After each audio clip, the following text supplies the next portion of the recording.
السلام علیکم۔ اب ہوگا اصل ایکشن، شہری تیار رہیں۔ کراچی سمیت سندھ بھر میں طوفانی بارشوں کا الرٹ جاری۔ بارشیں کب اور کس دن ہوں گی؟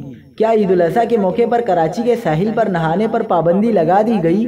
عید پر سیر و تفریح کے لیے جانے والوں کے لیے بری خبر آ گئی۔ آج کی ویڈیو میں تمام تفصیلات شیئر کریں گے۔ کیا آپ حالات حاضرہ سے آگاہی حاصل کرنا چاہتے ہیں؟ خبر کے پیچھے چھپے اصل حقائق جاننا چاہتے ہیں تو ابھی سبسکرائب کیجئے دل مل پاکستان کو اور ساتھ ہی گھنٹی کے نشان پر کلک کر دیں۔ آپ کو بتاتے چلیں کہ پی ڈی ایم اے سندھ نے آئندہ 24 گھنٹوں کے دوران بارشوں کا الرٹ جاری کر دیا۔ پی ڈی ایم اے سندھ کی جانب سے جاری کردہ رپورٹ میں کہا گیا ہے کہ آئندہ 24 گھنٹوں میں کراچی، میرپور خاص اور حیدرآباد ڈویژن میں ہلکی بارش کا امکان ہے۔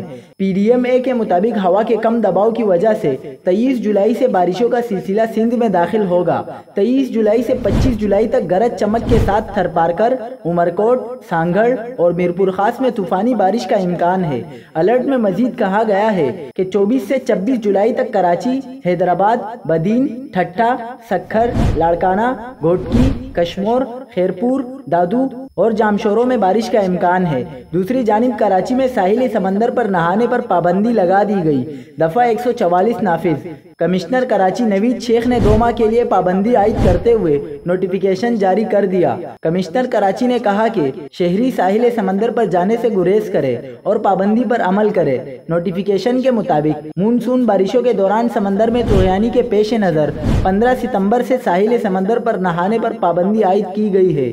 شہریوں کی بڑی تعداد کی ساحل پر آمد متوقع ہے، جس کے باعث یہ فیصلہ کیا گیا۔